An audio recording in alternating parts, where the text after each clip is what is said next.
যুদ্ধ পরিস্থিতিতে বাড়ি ফিরে আসতে হয়েছিল, তাও হাল ছাড়েনি দুর্গাপুরের ইস্পাত নগরীর নেহা খান। ডাক্তারি পড়া সম্পূর্ণ করে ডাক্তার হয়ে ইউক্রেন থেকে দেশের মাটিতে পা রাখল সেই নেহা। গর্বিত এলাকাবাসী। 2019 সালে দুর্গাপুরের ইস্পাত নগরীর আনন্দ বিহারের নেহা খান ইউক্রেনের এটি মেডিকেল কলেজে এমবিবিএস নিয়ে ভর্তি হয়েছিল। 2024 সালে হঠাৎ রাশিয়া ইউক্রেনের যুদ্ধ শুরু হয়। মৃত্যু হয় বহু মানুষের, হাই অ্যালার্ট জারি করা হয় দেশের বিভিন্ন প্রান্তে। সেই পরিস্থিতিতে নেহা খান প্রাণ হাতে নিয়ে ফিরে এসেছিল দুর্গাপুরে। তারপরেও ভীত সন্ত্রস্ত না হয়ে যুদ্ধ শেষে ফের ইউক্রেনের উদ্দেশ্যেই রওনা দেন। সম্পূর্ণ করেন ডাক্তারি পড়া। বুধবার বিকেলে হোটেলের কাজী নজরুল ইসলামে পৌঁছান চিকিৎসক হয়ে। গর্বিত গোটা এলাকার মানুষ। मैं 6 इयर्स का कोर्स कंप्लीट करके आई हूँ मेडिसिन का, यूक्रेन से।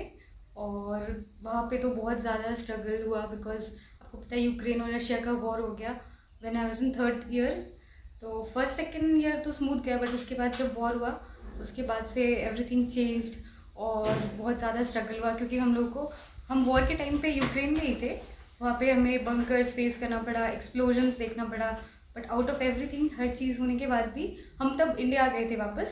एंड सबसे ज़्यादा हार्ड टाइम वो था जब हम वापस आए थे, सारे बच्चे, मेरे सारे कलीग्स। तब हम श्योर नहीं हो पा रहे थे कि नेक्स्ट स्टेप क्या करना है, ट्रांसफ़र लेना है या फिर स्टडी को यहीं पे बीच में रोकना पड़ेगा। घर पे भी सब परेशान थे, मम्मी पापा, और मैं खुद भी बहुत ज़्यादा परेशान थी। बट वापस जब मैं गई और जाके अपना डिग्री वहाँ से कंप्लीट की, वो अभी मेरे लाइफ का सबसे बड़ा फ़िलहाल खुशी का मोमेंट है। जी। जी, जिस टाइम पे वॉर चल रहा था उस टाइम पे हम वहीं पे थे। वहाँ पे बहुत बैक टू बैक एक्सप्लोजन्स हो रहे थे, मतलब हमारे लिए भी बहुत ट्रॉमेटाइजिंग था, क्योंकि हमने पहली बार देखा था कि वॉर कैसा होता है एक्चुअली में। तो हम बंकर्स में छुप रहे थे और हमारे लिए कोई अरेंजमेंट हो नहीं रहा था। फिर बहुत टाइम के बाद पता चला कि हमारे लिए गवर्नमेंट की तरफ से फ़्लाइट्स वगैरह अरेंज हुई है। फिर वो हमें सेफली लाए, फिर हम बॉर्डर क्रॉस किए।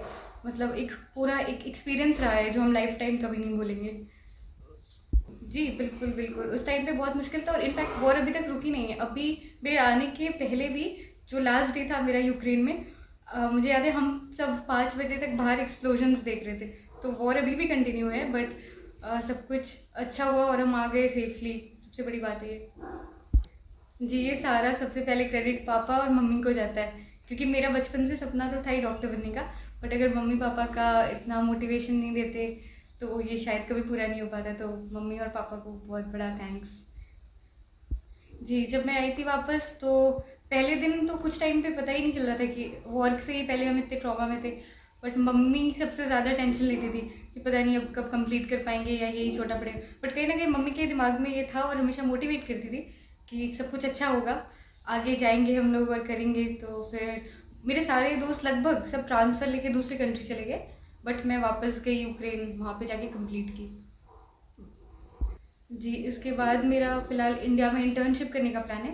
मुझे एफएमजी का एग्ज़ाम लिखना है, दिसंबर में मेरा पेपर होगा।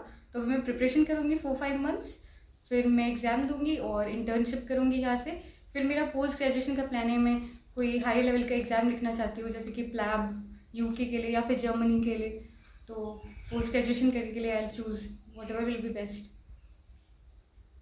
जी, यही बोलना चाहती हूँ कि अगर आप डॉक्टर बनना चाहते हो तो ये बहुत ही नोबल प्रोफ़ेशन है, और बिल्कुल ये आप मतलब बहुत ही रिस्पेक्टफुल प्रोफ़ेशन है ये। आपको बहुत मेहनत करना है, हिम्मत नहीं छोड़ना है, कभी पढ़ते रहना है, और अपने पेरेंट्स को अपने ड्रीम्स के बारे में बताइए, वो हमें सबसे ज़्यादा मोटिवेट करते हैं, सबसे ज़्यादा। तो पेरेंट्स से शेयर करो, बात करो, और मेहनत बहुत करना होगा, घबराना नहीं है, पीछे नहीं हटना है कभी भी। तुम्हारा नाम है जैसे? जी, मेरा नाम है नेहा खान। मैं दुर्गापुर से हूँ।